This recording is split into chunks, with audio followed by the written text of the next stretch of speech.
Welcome everyone to Pod Chef, the only official Top Chef rewatch podcast. Thank you for joining us. It means so much to us. Thank you for having us into your ears.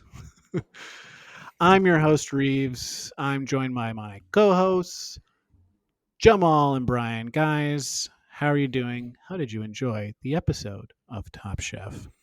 I don't think I've said this yet, because we've been watching it week to week. But this episode is, I mean, it's up there. It's like my top three. Top three. Yeah, it's my top three. Like it, and it's probably top two of my top three. Okay. You know what? It's my favorite episode. All right. It's my favorite episode. So I'll just say that. Yes, We got there. That's last week was your favorite episode, and the week before that, I think you said too. So it just seems like it keeps Top building. three. Well, those are my top three. Okay. So and this is the top of the top three. So that's fine. It works out. The math is good. Mm-hmm. That's good math. Well, my people invented math. My name's Jamal. It's Arabic. Arabic people invented modern geometry. Look it up, people. Get yourself an education. Hey, what's up, everyone? Don't look at me up anything. What was that for pause? Me. Hold on. What was that What's pause? up? Why did you get all uncomfortable because I said my people in Arabs? My name's Jamal. That's an Arabic name. Right. And I'm not going to question your ethnicity. What is going on? Scanning. My goodness. So scared to talk about it. I've been taught as a white person never to question anyone's ethnicity. Ugh. If you say you're Arabic, you are Arabic. You know, this country used to be more fun when white people did that. Question your ethnicity. Yeah. Hey, are you black? What do you mean am I black? I don't know. You look mixed. Yeah, let's shout this out at the college party. That makes me feel good. Oh, so wait. So now you're contradicting yourself. Do you want that or not want that? I do. I literally said it makes me feel good. Okay. All right. Shout it out. I'll start doing it again. What's up, everybody? It's Brian. I watched this episode also, and it made me uncomfortable. Ooh, me too. Okay. Why did I not feel uncomfortable? One of these things is not like the other.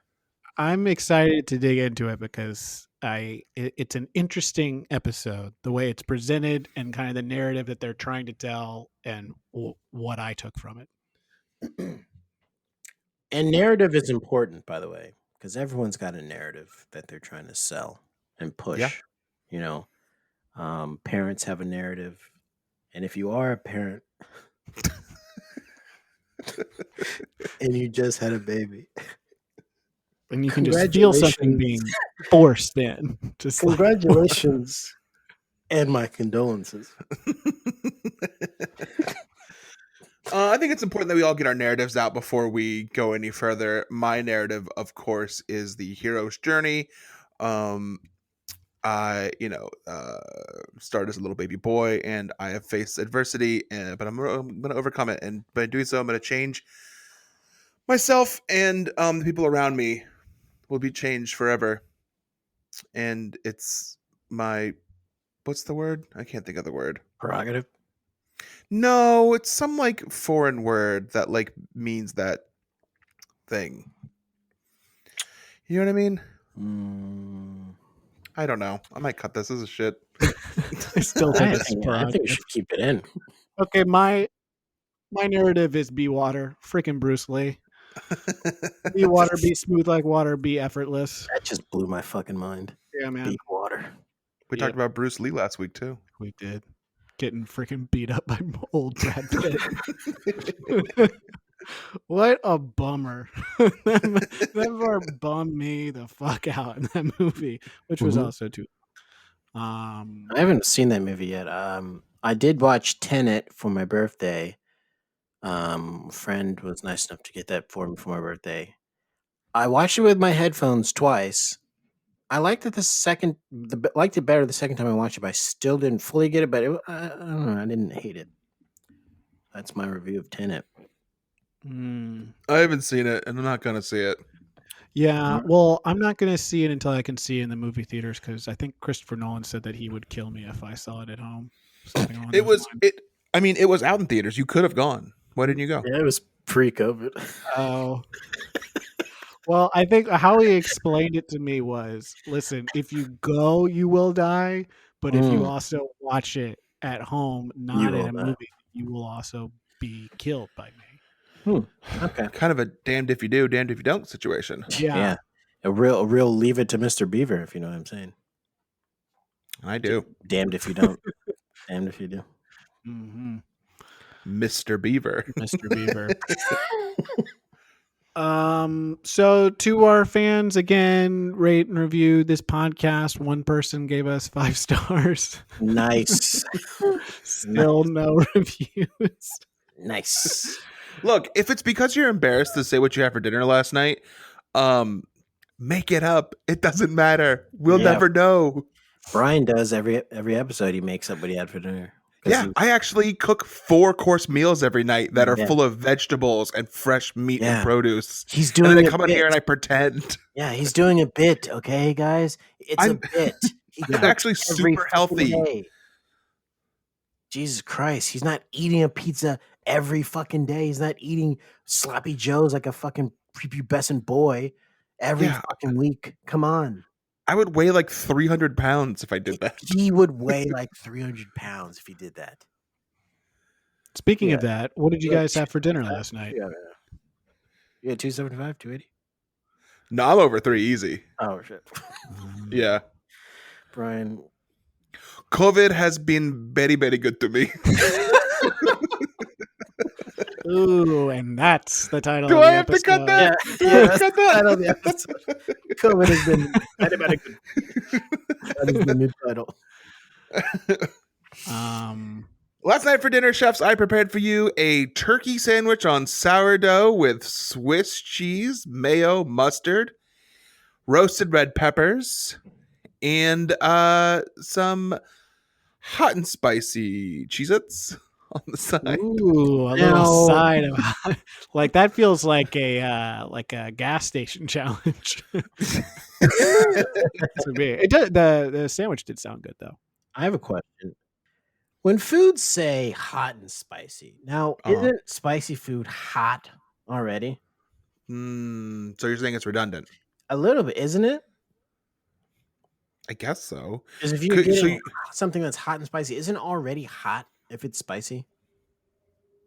Well, you can say that the heat part, maybe the spicy is saying that there's like different spices, but they aren't spiced necessarily using heat. But that makes sense. It's all the same. Food is talked about that way. Hey, I made you spicy chicken because I put seasonings on it. It's always hot. If someone says spicy, you're thinking, oh, this is going to be hot on my tongue. And it always is. Interesting. So if I hear spicy, I think, well, you know what? I guess I do think that it's going to be a little bit hot. Yeah. You don't think, oh, good, you seasoned the food. You think, no, yeah, I don't. This is going to have a little kick to it. Yeah. I guess it's redundant. Well, Cheez-It, step it up. You know what I love? I love when people go to restaurants and they're like, is this spicy? People are like, hi, no. These mashed potatoes, they spicy. And it's always like, well, there's some salt on it. I don't do spicy. I don't do spice. I don't start with a little bit of butter. I don't like no spice. It's often like Chinese restaurants is like, is this spicy? And it's like, not really. Well, I don't do spice. And they taste it. If there's any flavor, it's like, this is too spicy. If there's any flavor in this that isn't butter or salt, then I will throw up in this restaurant. Butter, by the way, is hot is butter chicken? Is it just butter and chicken? Is it hot? Is it hot and spicy, or is it just hot or spicy? I can do hot. I can't do spicy. Would you say that butter is good for your brain? Yeah, I was watching 90 Day Fiance last night, and a lady on it said that butter is good for you. It's good for your brain, your memory, actually. Oh, boy. And that brought me a lot of joy. Is she a nutritionist? Is she a nutritionist? This is just a crazy person. So it's 90 Day. It's 90 Day Fiance. She's probably a fat white lady. Well, you'd be right. Who wants her It husband to go was- down on her 24/7? it What was is some going on with dude's that show mom. and the obsession with getting their husbands to go down on them? Well, I mean, not to take you guys too far behind the candelabra of the Jackson residence, but that's what my relationship is like too. No. I'm not saying it as in general. Because trust me, I eat the beef. What I'm saying is it was like an obsession with like pointing that out before the marriage of like, okay, how many kids you want, blah, blah, blah, where we're gonna live, and you're gonna go down on me. Like it's a weird like thing that they bring up specifically. Listen, in you the show. have 90 days. Yeah, you you got got to 90 get days. off your top priorities, right? Yeah. To survive after that. Let me tell you something. If you wanna bag it up in 90 days, you better get on your knees, fellas. Chefs, I prepared for you a sheet pan chicken with chickpeas, cumin, and turmeric. Oh, baby, we got a tray bake. It sounds like. It's a Tribeca. You should move to Tribeca. Yeah. Folks, chefs, good. folklore chefs, what I make for you is baked rotisserie chicken, sweet potato bake. I baked mashed sweet potato, and broccoli florets. Mhm. Yeah. What's the matter? No, because I was gonna say I don't know how you eat the same thing every time, but I eat the same thing every time, but it's like stuff that's bad for me. So let's. See, we're doing dinner. So if we did like lunch or breakfast, like you guys saw my breakfast today, that was different. So that I looked do have different delish. stuff. It's just dinner is pretty routine because I want something light and not something heavy. And that is like a go-to non-heavy, fill me up dinner. Buttercup. Should we at some point start doing what I had for lunch, Chef? Maybe we should save that for season 3. Yeah, folks, stick around. Season 3, we'll tell you what we had for lunch the day before. Yes. And Let's I'm go. hosting. I'm hosting season 3, so stay tuned to it. Yeah. Oh, it's official? Tom told you? Tom Whoa. stopped by. I forgot to tell you. Really? So this is how you tell us? Because like I was waiting for that visit also. And Well, you're just I gonna was drop too it. He busy came. trying to get the running kids joke out the door, so I forgot about this. But you know what I'm talking about, right? Congratulations, condolences. Mhm. I was Yeah. too busy trying to get that out, but I forgot that Tom stopped by and gave me, the Great British Baking Show, Oh yeah. I've heard of it. and Paul Hollywood gives the handshake, and it's Yes. Yeah. So Tom, and I think he was doing this because he wanted to connect with me. He gave me he tried to you ever see black people do that dap where they snap? Yeah, I've seen the Fresh Prince of Bel Air. Yes. Well, Tom. Yeah, I watch BET. Yeah. So Tom knocked on my door, and I didn't know who it was at first. I didn't answer right away because he was knocking like the police. And at first, I started I ran to the bathroom and I was like throwing stuff down the toilet. What'd you put down there? Xbox. I put baby powder. Baby powder on your Xbox. Yeah, I put baby powder, my Xbox, all the stuff that I stole. And your toilet's real fucked up now, right? It's fucking. That's a whole other nightmare I'm dealing with right now. You had to poop in your sink all day today. If I'm being honest, I've been doing that during quarantine because no one's doing Okay. Well, you have a second toilet, so I don't know why you've been doing. it. Well, my second toilet is now my office, so Oh, I see. because that's where I do my business. But Heyo. Tom showed up and he knocked on the door and it scared me. And then this is when I knew he wasn't the police because he yelled out. He said, "Hey, young blood!" Okay. I was like, And the cops don't say that. yeah, the cops don't say that. I was like, "Is that Tom?" So I went out there, and, it was Tom. And Tom was wearing an MLK shirt. Okay. Was Was the Atlanta jersey? That's what I was gonna say Yeah. because I saw that he bought that. Was it the Atlanta Hawks MLK jersey? He had an pretty cool. Atlanta Hawks MLK jersey that was, And it was huge, right? It was huge. So it was down to like just above the kneecap. And underneath that, because he lifted up his jersey, he had one of those like Looney Tunes gangsta shirts, where it's like Oh yeah. a Toon character dressed up as a gangster, but this gangster was MLK. It was So it's a Looney Tunes hanging out with MLK, and they're all dressed like gangsters. So was it Bugs Bunny and MLK or Taz and MLK? It was so offensive. Or Tweety Bird, maybe. Here's why it was offensive, because it was what's his name, that red-haired Yosemite Sam? Yosemite Sam was dressed up as MLK, the original Trump supporter. Yeah.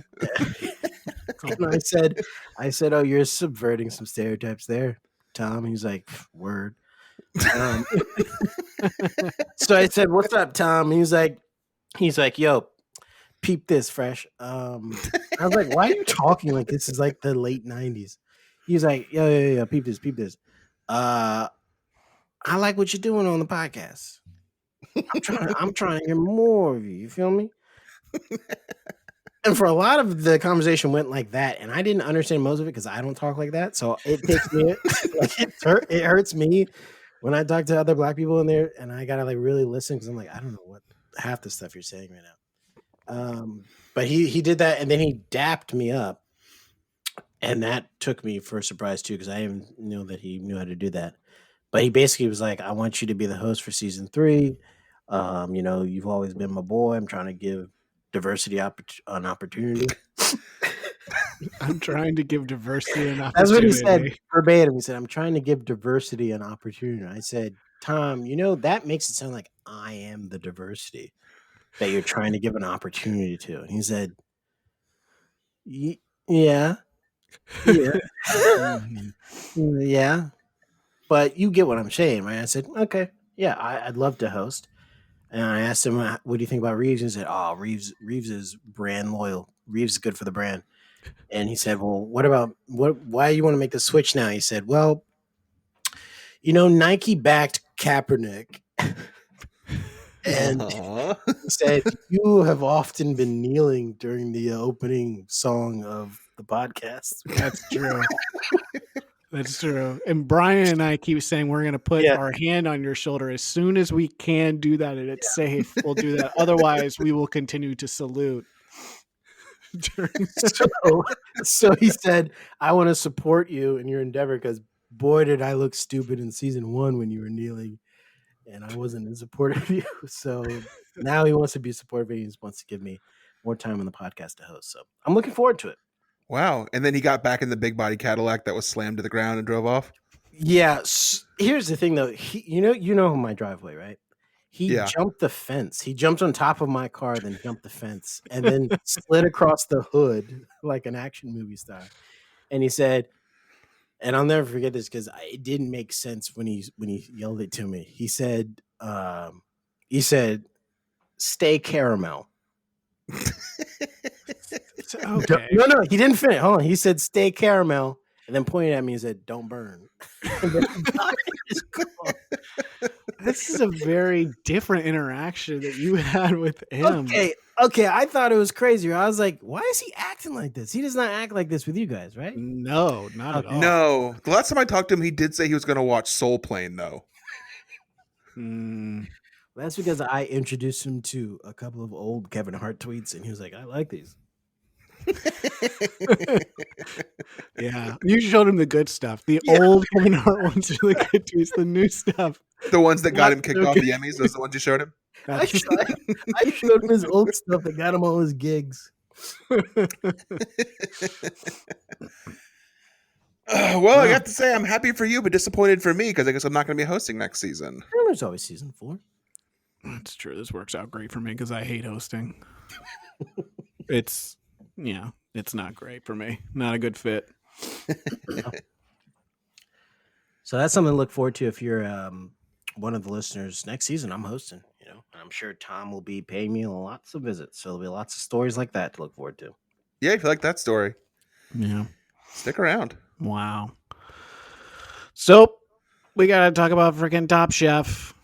We get paid for. That's what we get paid for, baby. So we're down to 7 contestants. We're kind of getting down to the nitty gritty here.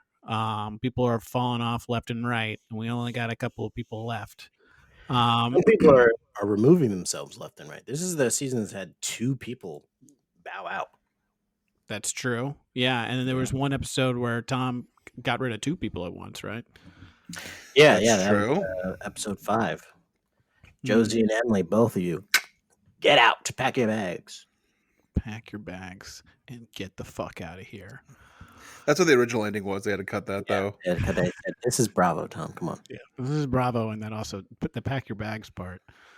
Pack your knives. That's what makes sense. They're like, oh, yeah. Well, the problem was that there is a show called Top Flight, which is similar to Top Chef, but it involves airplanes. And then at the end, they say pack your bags and go.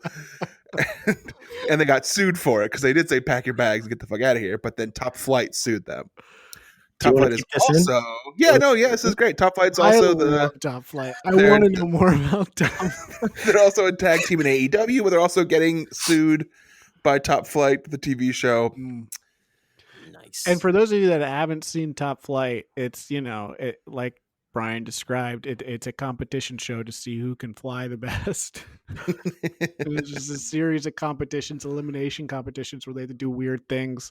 They got to fly with a freaking convenience store inside their plane. They got to fly through a garbage can sometimes. They got to fly into a can of peas, stuff like that. They had to fly a bunch of snotty-nosed kids around, and they were like, I don't fly. I'm a pilot. Yeah. And every now and again, they have to be like a flight attendant, and they're like, I'm a pilot. I'm not a flight attendant. Right?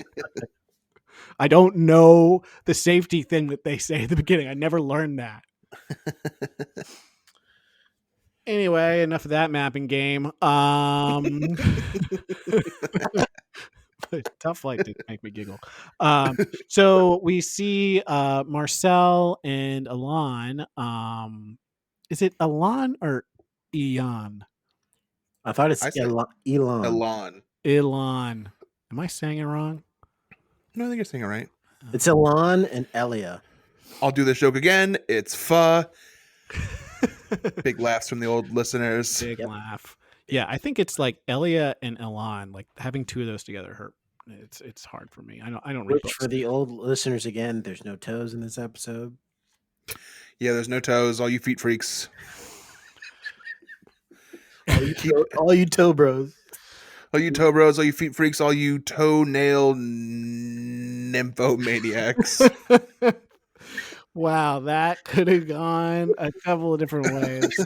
I'm glad it went that way. And also, I am upset we are still courting those people to be listeners. I'd love to have a solid rabid fan base. I don't care if they're feet freaks. I guess we shouldn't shame. If people are at a feet, they can be at the feet, I guess. Thank you. So Marcel and Alon are making breakfast. They're kind of poking at each other. I feel like we have seen this is kind of setting up the whole episode. It's actually a pretty good narrative they do for this one, as we see kind of like a little bit of a back and forth. Marcel's kind of making fun of Alon and like how he's, he made Rennie eggs, his yolk breaks. But I feel like they've kind of laid the seed before in previous episodes where we've seen them together. Actually, the last one, they were at the grocery store together and Alon called him a dick because he talked about the muscles going or dying or something. Yeah, because he said, don't put them in a bag, they'll suffocate. Moron. That's right. You're kind of a dick. So this also sets up like a bit of a running gag through this episode, and that is Marcel's sexual experience. Now, it doesn't tell us anything about it, but we can infer from several people in this episode making the same comment. It's not just people who are Top Chef contestants. We'll see this later.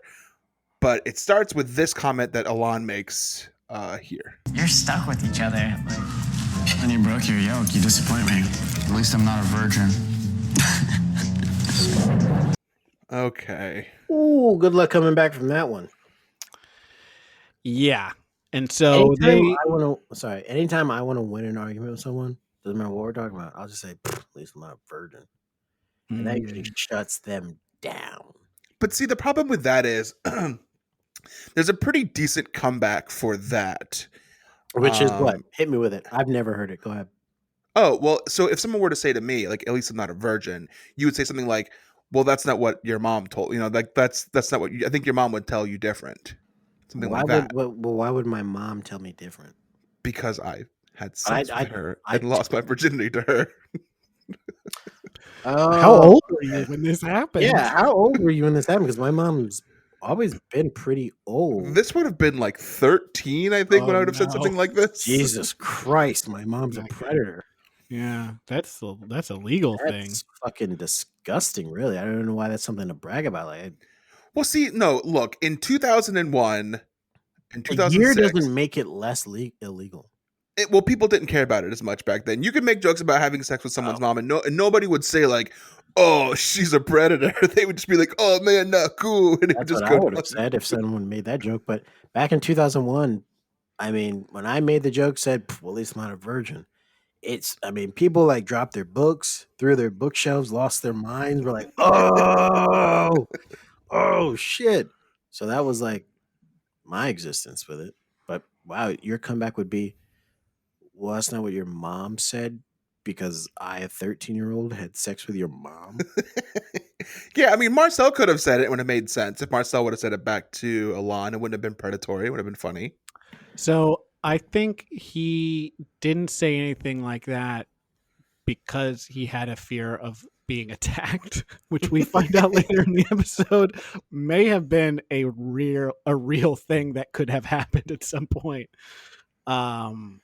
So I think he just kind of kept that. Maybe he had that kind of in the back of his mind, but he was like, I can't say this. Someone's going to beat me up or shave my head or something. Yeah, this is the beginning of this. Like, this episode is the shit on Marcel episode. And you might think the other episodes in this season were shit on episode Marcel, but no, it is this one so far. Like every episode before it is Jamal's favorite, this episode is now the shit on Marcel episode. And so begins the uncomfortable feelings of me watching this episode. It is full on bullying for most of the episode towards Marcel. So it's not just about Marcel. It's also about our boy Mike and a little surgery that he had recently. I said, are you focusing on my tooth? Because I don't think you are. I have to go do a quick fire. My only real goal is right now is to get immunity. Because if I get immunity, I'm not going to work tomorrow. I'm taking a day off. Let's go. Little Mikey time. Thank you, Marcel, you got So that's our boy Mikey. They cut to him on the couch, and he looks like he just woke up from like sleeping for 4 days. His lips are fucked up. It looks like he has barbecue sauce. At first, I wrote down he's got barbecue sauce on his lips. We find out later he has a cold sore from getting a wisdom teeth, one of his wisdom tooths. So, yep, our boy Mikey's on drugs, and he's hoping that he can pull through in the quickfire, get that immunity, and get some Mikey time, which, of course, is time that Mikey gets to spend by himself, doing, his favorite things, which is, drinking and shadowboxing. So we go to the quickfire, where Padma tells us for the quickfire. Jesus, wow. Just a few more episodes and then Jamal takes over. It's just like the pressure. It's so great, and I just need to power through. This is why I didn't want to say it, because I didn't want to trip you up, because you're like now thinking like, oh my God, I don't have to do this very much longer. It was just like the report card happened, which wasn't all bad. I got to go on my ski trip, but the ski trip was a disaster. Oh. And then now it's like, now you're hosting, which I'm happy about, but also I'm like, ugh. Which reminds me, Tom dropped off my report card. I guess we can read it in the next episode. Oh yeah, I'm excited for that. Ooh, next episode, that'll be good. I forgot to mention that because of all the other crazy shit he did when he was here. Yeah, that was the least. That was the least crazy thing. Him dropping off a report card for you. For a podcast was the most normal thing he did. He did try to hand it to you like it was a drug deal, though, right? He crumpled it up Yeah. in his hand and slipped it into your hand when you guys shook He hands. came in for a handshake and he put his hand on the back of my neck a little bit, like a close hug, and he like whispered in my ear, he's like, "You're doing good. You're doing real good, kid. You're good, Erna." You're gonna be a made man. Yeah. So the quick fire, Pama explains, is to create a dish using the color that you draw from the knife block in 30 minutes. She also tells everyone that there is no more immunity for the elimination challenge, which really fucks up Mikey's plan to have Mike time, some Yeah. Mikey time. I don't remember what was the prize for winning the quick fire. No, he got to switch knives for the elimination challenge. He got an opportunity to switch knives with anyone. That's right. So everyone picked their knife colors. They did the cooking as art reference again, which we talked about in the first season when I, of course, very coolly ate the Mona Lisa. Elia pulls white, which she's not happy about. Most of my food is white. Hey, can't blame her. Sam doesn't know what green looks like, and it's funny because they have a problem. And then Cliff doesn't know what purple looks like, but then it's not funny because he has a problem. Yeah. So Cliff or Sam can't tell a difference between yellow and green, and it cuts to Pema, and she's kind of like rolling her eyes at this. She does. I don't know. This part of the episode I felt a lot because I don't think I'm colorblind, but I do have a lot of problem recognizing different colors. I didn't see that dress as whatever it was supposed to be. All those other pictures, I saw it the wrong way too. I sometimes have trouble telling the difference between certain colors. And we shouldn't shame people if they can't do. Have you ever done one of those, like the actual tests? It's like a number hidden inside of a bunch of circles. I have not. Yeah, maybe I should. Yeah, when I had like an eye issue a couple years ago, and like went colorblind in it, and it's like it'll be like an orange bunch of circles, and in it is like a green 4, and if you're colorblind, you cannot see the 4 at all. Yeah. You should probably look it up. You can look it up and then see, and then I won't make fun of you about it. Okay. Because if not, it's open season. You guys keep talking. I'm gonna look this up.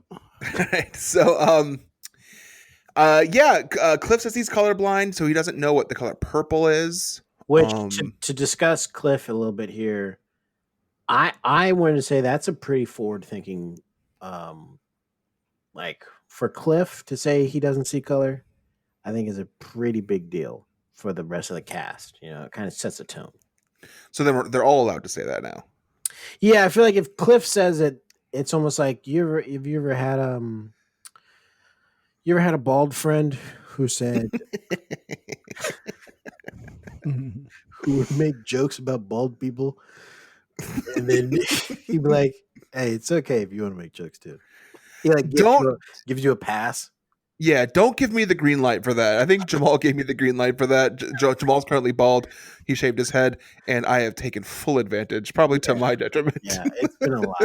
This was all before we started recording, but it was a lot. And I was like, hey, you're going to feel bad when you talk about Cliff. Cliff is setting a trend here of like saying, hey, everyone, you know, I don't see color. You don't need to see color. Who cares what color your knife you got? Just whatever the color looks like to you, just make that. One additional thing about Cliff saying he's colorblind. You guys remember that commercial? It was for like a popsicle commercial, and it was like a popsicle that changed colors, and it made the guy go. It's from the 90s or 2000s, and it made the guy go crazy. And he's like up in the corner of the wall, and he's like, the colors, and the dog goes, "I'm colorblind, kid." And Cliff says, "I'm colorblind," the exact same way the dog does in that commercial. Which I think they couldn't do the rest of what he said because what he was going to say was, "I'm colorblind, kid," but he is the voice actor for that commercial, so they couldn't play it because that's a copyright infringement. That makes sense. But I will say this, Cliff, when you think of a purple, someone tells me that I've got purple, right, and I can't see it. What kind of food would you make? Would you make red lettuce, purple cabbage? Are you asking me directly? I'm asking both of you. Oh, am I supposed to say eggplant? Well, that's my thing. Would you choose eggplant as well? That's what I would. That's the first thing I'd think about. That's purple. Maybe radicchio. Now, what's that? Really bitter lettuce. Mm. Radicchio. It's very bitter. You can like grill it with olive oil, and it's still very bitter. Mhm. Now, here's my thing. If your color's purple, why not take something that's red and something that's blue and put them together? I don't know because because it. I don't know. Yeah, cut this. This is What is? this is- I'm done taking the colorblind test. Are you colorblind? What are the results? There are so I took the test and it said exactly like you said. It's like they're like little circles of colors, and apparently there are supposed to be numbers in it. Here's the deal. When I look at it, there are not numbers. There's something else. What's there? Okay, what is it? Okay, so there are there are like little dogs that when I get very close and then move out, they kind of come into focus and then they kind of come out at me too. Okay. You know what I mean? Is that an op? Does it say that that's something that could happen if you have XYZ condition? You know, I read through all of like the causes and risk factors and symptoms and stuff like that, and nothing addresses that. Okay, well, then if it's a condition, they couldn't name it after you then. Oh. That would be an honor and a bit of a disgrace too. So it'd be an honor and a dishonor. Mm-hmm. All in one. But anyway, I guess I'm colorblind like freaking Cliff. Or I got something going on. Well, I've always thought you were a friend of the colorblind. So thank you. I'm glad that that's on record. We're 40 minutes in. We're not through the quick fire. Oh, fuck. Yeah. So real quick, Marcel is cooking something dumb. He makes the world's biggest mess. It's so messy. He tries to pour coffee onto a bowl and he proceeds to spill all of it. It's so funny. If anyone is listening, if you're going to watch anything in this episode, just watch that part because it's like you can tell the camera's set up just at that moment to watch Marcel, and he like in a very presentational way went to pour it and it just spills everywhere, and he's like, "Oh no!" And this is like it exploded. It's like, well, no, it looks like you didn't even push down on the French press, and you just like put the top on, hoping that you could pour it out. Yeah, it made a huge mess. He made a big mess. Betty's food looks gross. It's like she called it like an enchilada, but it's like asparagus inside of a hollowed out cucumber or some garbage because she got green. It looked terrible, and Ted Allen hated it. Yeah, I like how Ted Allen said this looks like something that you raked together, because it did. It looked like something you could rake in your yard and then put it on a plate. It looked gross. Yeah, he did say something very mean and funny to her, which we can listen to because it's hilarious. But some of you responded in pretty interesting ways. The dish for me that was the least successful, I'm sorry to say, was yours, Betty. Green is the color that I think would have been the easiest. I also felt that your presentation was really kind of a mess. I mean, it looked like something you raked up, not to be unkind, but... Well, you are. It's like, geez. Well, it does look raked together, so what do you want? Well, you are. Everyone laughs in uncomfortableness. She like drinks out of her bottle of water to like not like cry. She is also about to cry. Betty is not in a good form recently. She's had a lot of bad cooks, and she got destroyed in the last quickfire, and she gets destroyed again. But I mean, it does look a mess. It's like a bunch of fucking, and like he's right. Like green is a good. There's so many different options for cool things you could do, and I think like, listen, less is more. And a lot of the chefs here get that, where it's just like you just cut up and have like small portion sizes, so you can do a couple of different things. Because a lot of chefs had like 4 or 5 different components, but it was all very small, so it's like one bite. She has like full asparagus on her, like not cut, all like full everything, and it just looks like a fucking wreck. She's like what's her name from the last season? Who's just like, oh, I'd like a big apple, and just put this on the plate. Yeah. Puts a whole apple on the plate for a fruit plate. this dish by Betty would not be weird to see next to Frank's Mushroom Kingdom thing. It was like that. Like if you had told me if I went to like a meal that they said was going to be a fucked up dinner, and they gave me Betty's thing first, and then they gave me Frank's mushroom thing, I'd be like, yeah, it was a fucked up dinner. I would have got what I wanted. Since Frank has been sent home, I bet he watched this episode and he was like, "Man, that looks great. Betty's looks great." He said he makes it for his kids. I bet his kids are like, you see, no, it's not just us who hates this garbage. Yeah. Everyone hates this shit. Look, Ted Allen hates it. Stop making it, Dad. Ugh. The top three are Sam, Cliff, and Mike. And Mike's like, whoa. And Mike made something that looked pretty good. Mike had orange. Yes. And he made salmon, the nice glaze, and some like mandarin oranges on top. It looked legit. It actually is the first thing he's made that I've been like, man, I want to try that. Oh yeah, I mean, yeah. It looked good. I would eat it. And he freaking wins. And but even though we know that he's looking forward to immunity, he doesn't get it, which is very funny of the producers to do that. But I do like how he takes advantage of his immunity and gets under Marcel's skin by taking his version of what he plucked for the elimination challenge. Oh. Well, no, he doesn't have immunity. He doesn't get it. No. I know. I'm saying he takes advantage of it by what he does get for having immunity is being able to switch. And I like how who he picked to switch with. I think very strategic. And Marcel misses the point, I think, when he says this. Of culinary interpretations that you can do with the envious sin. So, Mike, since you won the quickfire challenge, even though you don't get immunity, you do get to trade out your sin for another one if you prefer. I know you've got lust.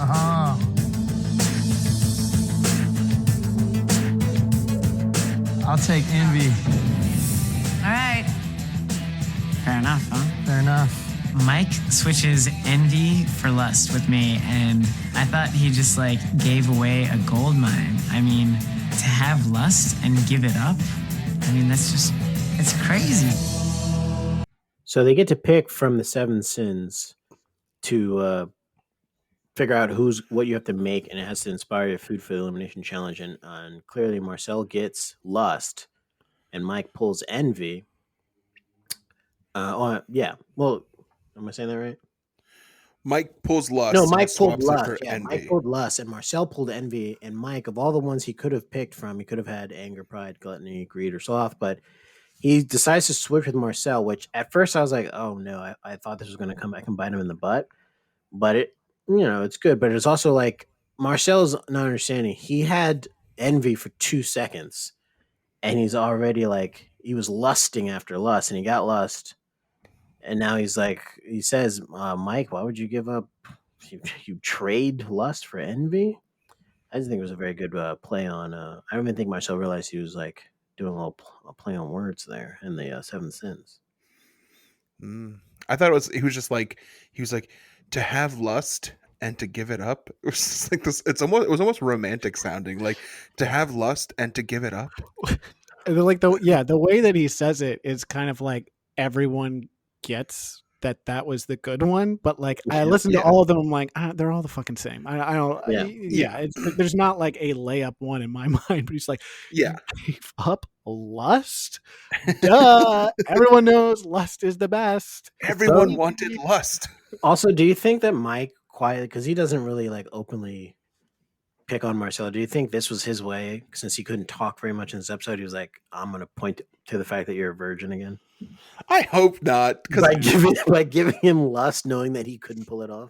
I would like to pretend that like Mike is kind of in this scenario where he like sees Marcel getting fucking picked on. He's like, I'm not going to like pile on this dude. Because Mike's kind of like, oh, whatever. I'm not going to make somebody feel bad. Yeah. I feel like Mike is the type of guy that like everyone is picking on Marcel, and he's like, all right, let's all, lay off Marcel. Okay, let's all have a drink. No one kiss me. I have herpes. Let's all just be nice. Yeah, I feel like he would defend Marcel if he. I think he would just try to like kind of diffuse the situation a little bit. So I hope he didn't have poor intentions of when he swapped those out. So they get their sins. They got to make a 7-course meal out of those things. They're doing it for a couple of celebs. They pitched last week as being this LA Weekly magazine thing with celebrities, a who's who, and that had no celebs. This freaking episode has the celebs. They're making it for Debbie Mazar, who, if you don't know who that is, she's this great character actor. They say she's from Entourage. Okay, yeah, she's from Entourage. But what really matters is she's the bad guy from Beethoven. That's what we all know her from. Yeah. And she's still acting like the bad guy from Beethoven in the show. Yeah, that's who she is. And in signature Top Chef fashion, we get one of the lesser actors from Sopranos. Artie Bucco's wife is also there. Is Artie Bucco's wife the person that Tony's like, I'm in a dream, and I'm staring at Artie Bucco's wife's fat ass? I think he does, and he says, and I'm pouring chocolate in her mouth from a fucking jalopy spoon. That was horny. We will get there. That gets there. So they have to go shopping for stuff. Again, they have to go shopping for cookware. I don't know why. This before they didn't have everything in the studio. I think it is like, they're in the second season and they're thinking, okay, this is another layer to the show. People, it is part of cooking is like how you display it. And this is like another way for us to fill time on the episode. Not thinking that like the cooking and just the relationship and interaction between the contestants is plenty. You will get plenty of material with just that. But this is early. This is the early days of like food TV, and they don't realize. Yeah, that's all you need. That's all you need. You'll get all the drama you need right there.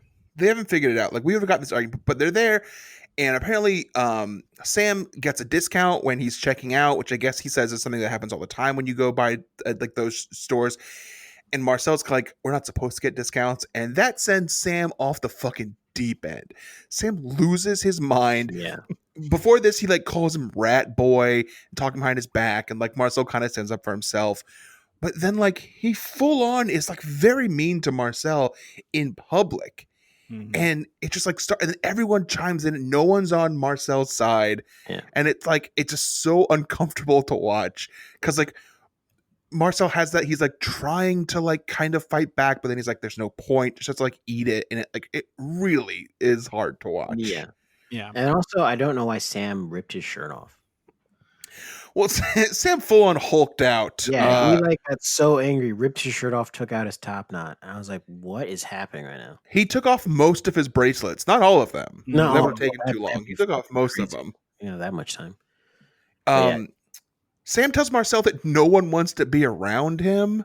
Yeah. It really is way out of line. And like this whole episode is, like we said, it's like bullying of Marcel. And like the narrative that they seem to try and tell is like, everyone hates Marcel. He's so annoying. But whenever they show the reason that someone sets off on him, it's always very small. So I'm guessing it's just like there's been a ton, like he's just like that all the time. And people have just kind of completely given up on him and are just like at a breaking point. But it is like a small thing, like him being like, we're not supposed to take discounts. And then like Sam fucking goes nuts on him. And this happens later in the episode too. And someone has already flipped out on Marcel before. So something must be going on. But it really like that there's a big imbalance between what he does and the reaction that he receives. Yeah. I love how this fight starts with Marcel hearing Sam talk about him behind his back and basically sticking up for himself. I'm like, why don't you say it in my face? And then Sam loses his mind as if Marcel's been the super annoying thing for the past 15 minutes directly to Sam. Sam, you're like in the background, just walk away. Mm-hmm. Yeah. Like if you don't, if Marcel talking to the cashier is such a problem for you, just walk away then. Walk away. And then like it doesn't help that like Marcel's like he's a shorter guy and Sam is huge, and it's just kind of like, oh god, come on, like no one. It's really fucking tough to watch. We have another clip. I don't know if we have to play it, but like someone else makes fun of him being a virgin again. Like I'm not sure who says that. It might be like Ilan again. Yeah, I just got a text from Tom. He said we have to play it. That I wouldn't normally say to an average person. You're lust, right, Marcel? Yeah. You know that cherries are supposed to reduce your sex drive? I think they're pretty lustful. Maybe it's because you've never had sex. It's your problem. Maybe you should have fought to try and stick with envy. Maybe you should shut your mouth. Ooh. Brian, this is like hitting you right where it hurts. Do you have a bullying story you want to share? No, not really. I mean, we all like made fun of each other. I think we all bullied each other when I was in high school. It's kind of what we did. But it just like there comes a point when you are like being bullied so much that there's literally like no coming back from it. And like Marcel has reached that where he's like, where he can like stand up for himself as much as he wants to with being like, what the fuck is your problem? And like now that's being used against you. And it's like, well, why don't you just shut the fuck up? Oh, and then like that's being like, Yeah. you try to like separate yourself, but it's like, oh, big man, and then you just can't. There's no winning that. See, I used to think that way too when I was bullied in high school until I realized what you then need to do is say something super personal about someone that they don't want revealed in public. Then they shut up. It's a very good tactic. And Jamal has that list of, personal confidential files he has on every single person he has ever met in his life. And he's got a lot of dirt.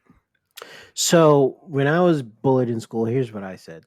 No matter what someone said, if I wanted him to shut up and go away, I'd say, yeah, well, that's not what your mom said last night.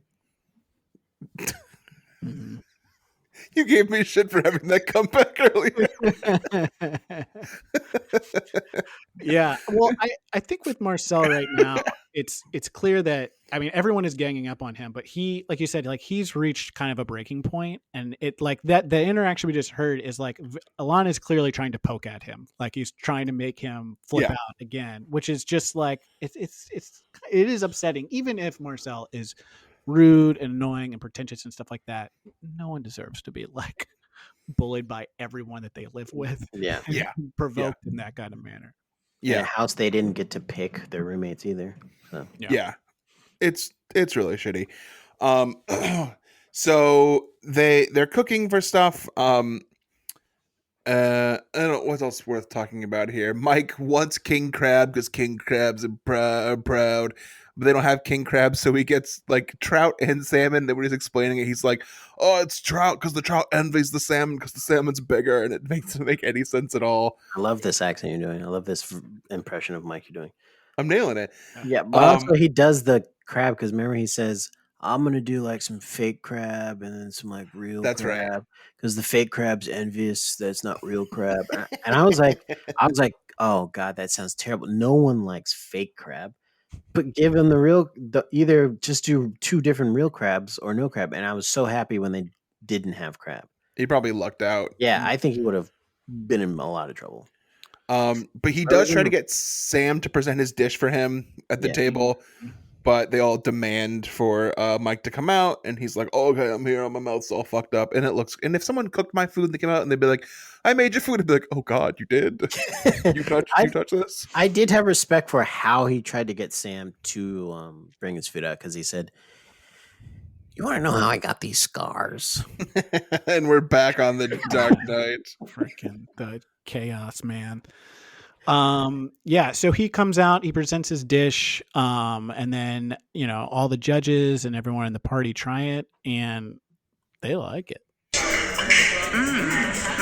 We're hearing so that's always good. Our Michael is? I love it. I mean, what the hell? I just want to point out when Tom says our Michael did this, it made me realize, did they cast him hoping that he wouldn't be this far in the show, like on episode 9, where they're like, wait, the guy our Michael did this? He cooked good food?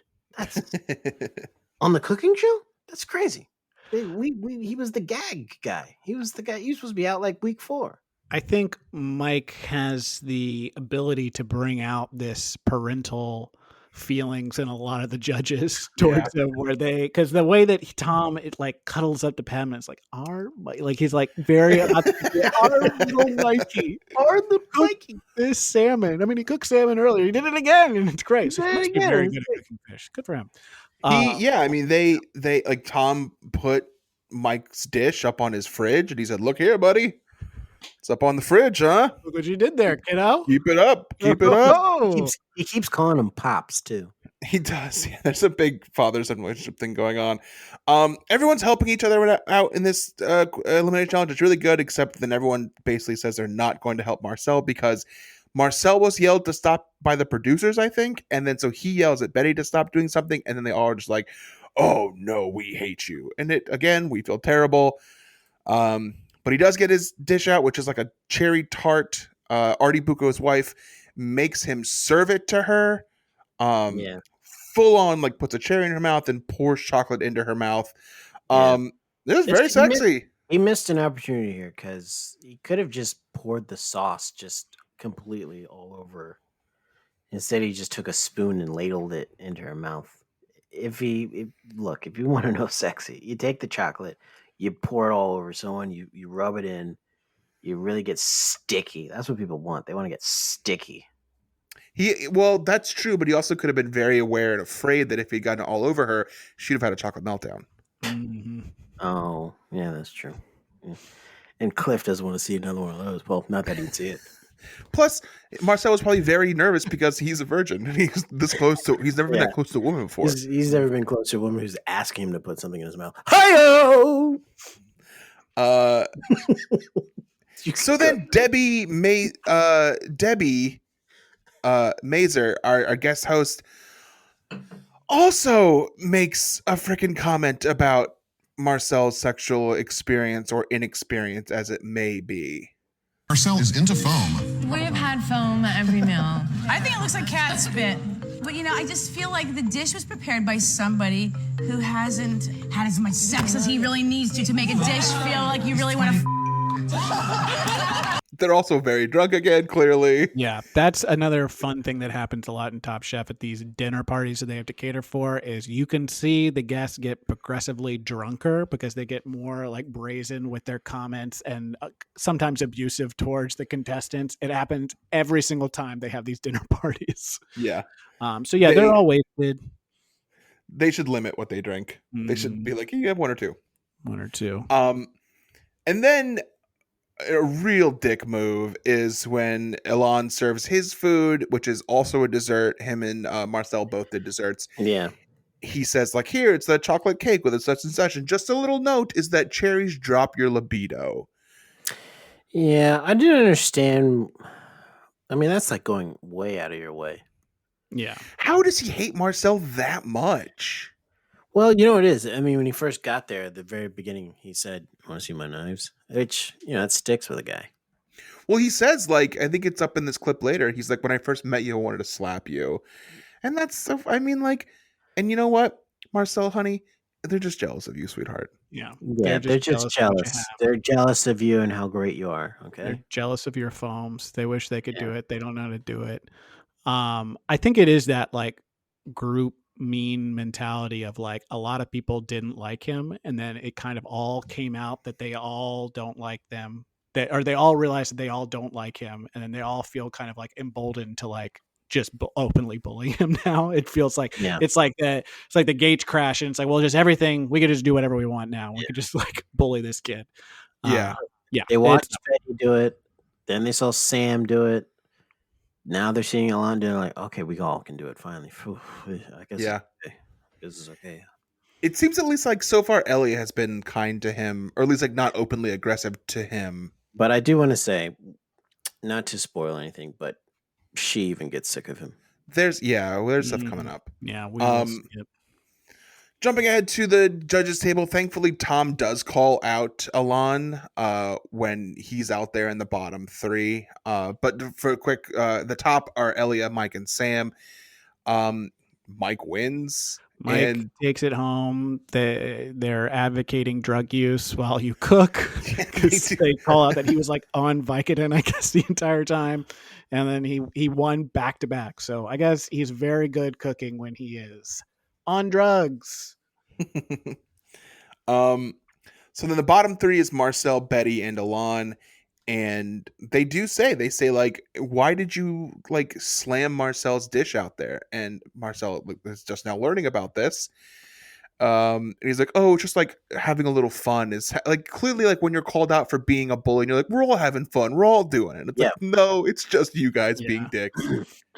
That's like every bully when like I'd let someone hang themselves by making fun of me too much, and then they get caught by the teacher like, what's going on here? And he's like, oh, we're just having fun. And I'm like, well, I'm not having fun. You can't say that because then you get bullied more once the teacher leaves. If you're like, I'm not having fun, then you get beat up later. No, but that's when you just be a complete tired because the teacher's there. You're like, I'm not having fun. This person's harassing me this entire time. You haven't done anything. That looks bad on you as a teacher too. We did learn that Jamal's a snitch. He said that last week. Oh, I'll tell my mom. don't break the law in front of me. I'll tell my mom. They do give Marcel a hard time about his foam. They say that he uses foam too much. That's fine. They don't like Betty's soup. The soup wasn't smooth. I don't. If you guys caught when after they send them back to like discuss, they say like Betty did X to her soup. She should have done Y and then Y'd again. And it was like using these terms I didn't know. And I thought it was very, very funny. He's talking about the way that you're supposed to filter out your soup. It's like the mechanism. I do not know what it's called, but I know what you're saying. It's like she used something to try and but it was like chunky. For the listeners at home, Betty again makes a freaking soup that has chunks in it, gross, and she puts it in champagne glasses, which is ridiculous. It looks crazy, and also because it's chunky, it once they take one sip, it holds to the side of the glass, so it looks disgusting. So it's visually not pleasing, and it doesn't taste good. You know what she should have done? What I would have done? I would have given them because it's just soup, and was she like the first server, right? Serving?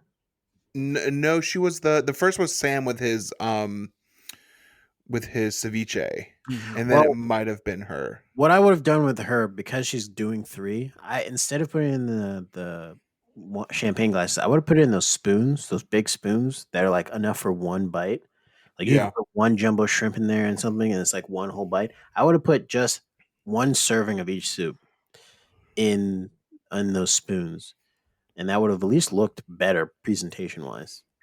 Yeah, I think from the beginning, I mean, her thing was sloth, and she was like, "I'll make 3 slow roasted soups," and it's just like, yeah, it's boring. I would have done something that was smoked because that's slow, but it's also tastes better.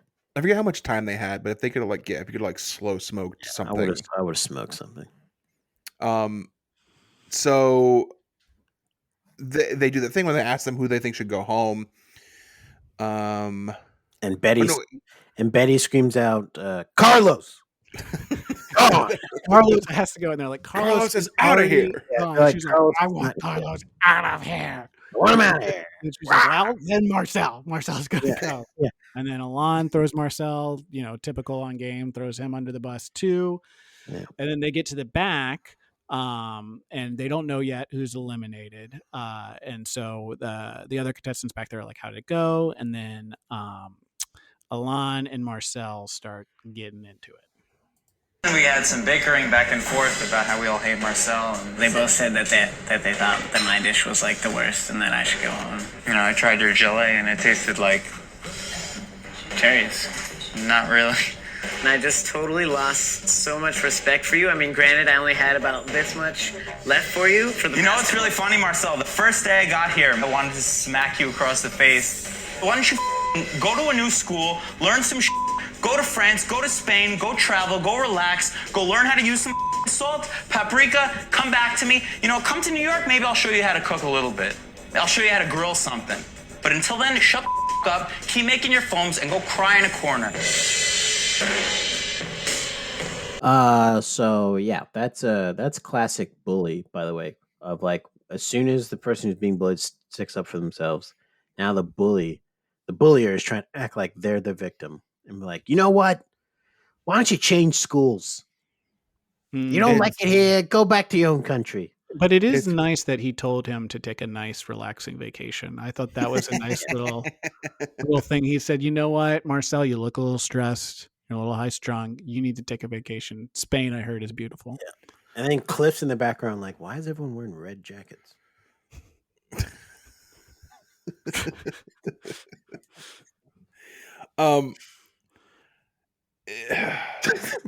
Yeah, it's not easy to watch that. It sucks. Everyone's very mean to him. Mm-hmm. Also, just a quick note: in some of Alon's talking heads, he does have a do-rag on. Please take note. It's like this green do-rag. Take a look at it. It's very funny.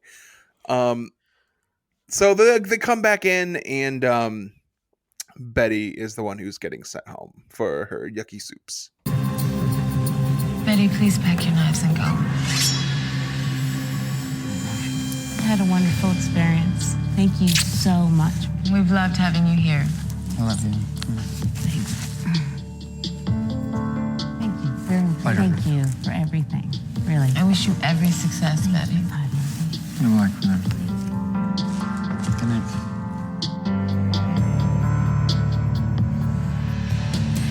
I get to go home. I'm blessed by being in the presence of some fantastic chefs. I feel that it is one of the greatest experiences that I've ever had in my life. I wish I would have made it past Marcel. I think that I deserve to make it past Marcel. Mwah. See you later. Bye. I know that I'm talented, and I know that I have a lot to offer. And I feel so proud of the fact that I've come this far. I am a winner. I am blessed.